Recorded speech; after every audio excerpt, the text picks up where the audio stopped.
அட்ரஸக்க தமிழ்நாட்டின் தேர்தல் வரலாற்றில் இப்படி ஒரு மாற்றமா, ஒரு பரபரப்பான விறுவிறுப்பான தேர்தலுங்க.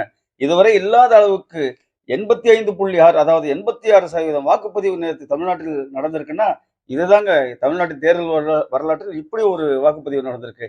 அந்த விறுவிறுப்புக்கும் பரபரப்புக்கும் பஞ்சமில்லாத இன்னொரு விறுவிறுப்பான நிகழ்ச்சி எங்க நடந்துச்சுன்னு கேட்டா, மும்பை வான்கடையில சென்னை சிஎஸ்கேக்கும் எம்ஐ டீமுக்கும் நடந்த மேட்ச் தாங்க. டாஸ் வின் பண்ண மும்பை பவுலிங் எடுத்தாங்க. பேட் பண்ண சிஎஸ்கே 207 ரன் அடிச்சாங்க. அந்த 207 ரன்ல சஞ்சு சாம்சன் மட்டும் 101 ரன் அடிச்சு நாட் அவுட்டா இருந்தாருங்க.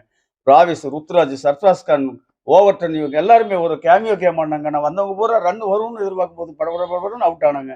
அந்த பரபரப்பிலும் ஆட்டத்தை நிதானித்து அற்புதமாக நின்று விளையாடி, ஆட வேண்டிய பால் ஆடி, அடிக்க வேண்டிய பால் அடிச்சு விளையாண்டு 101 ரன் அடிச்சு சிஎஸ்கேவோட ரன் 200 ரன்னை கடப்பதற்கு பெரிய உதவியா இருந்தார் நம்ம சேட்டன் சஞ்சு சாம்சன். அற்புதமான அரங்கமே எழுந்து நின்று அவர் கை கொடுத்தது. மும்பை வீரர்கள் அத்தனை பேரும் சஞ்சு சாம்சனை பாராட்டினாங்க. இனி அடுத்து வரக்கூடிய நாட்களில் சஞ்சு சாம்சனுக்கு என்று ஒரு ரசிகர் பட்டாளம் இந்திய அளவில் மிக அதிகமாக உருவாகுங்கிறது மட்டும் நிச்சயங்க. தொடர்ந்து விளையாடிய மும்பை அணி அற்புதமான பேட்ஸ்மேன்கள் இருந்தும் ஏனோ தெரியல, நேற்று ஒரு ரொம்ப மோசமான ஒரு ஃபார்மை வெளிப்படுத்தினாங்க. வெறும் 103 ரன்னுக்கு 104 ரன்னுக்கு ஆல் அவுட் ஆயிட்டாங்க.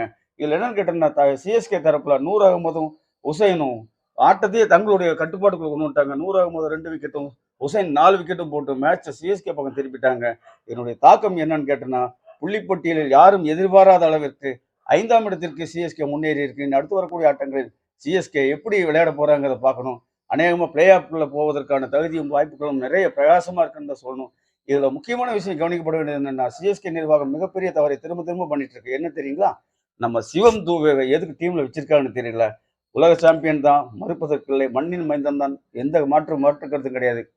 ஆனாலும் பாருங்க, வந்தேன் போனேன் அப்படிங்கிற மாதிரி விளையாடுறாரு தவிர, அந்த ஆட்டத்தின் தன்மையை, மைதானத்தின் தன்மையை இருந்து அவரு டீமுக்கு எந்த ஒரு சப்போர்ட்டும் கிடையாது. அவர் தாராளமா சப்ஸ்டியூட்ல போடலாம். அப்படி ஒரு மோசமான ஃபார்ம்ல இருக்காரு. அல்லது ஓவர்டர்னை முன்னால் இறக்கி சிவம் தூபை கடைசியில் இறக்கலாம். ஏன்னா அவர் நிறைய பாலை வேஸ்ட் பண்ணி, டைமை வேஸ்ட் பண்ணி, ஸ்கோர் 20 ரன் 30 ரன் ஏறக்கு இல்லாத அளவுக்கு ஒரு டீமுக்கு பின்னடைவு கொடுத்துட்டு இருக்காரு நம்ம சிவம் துபே.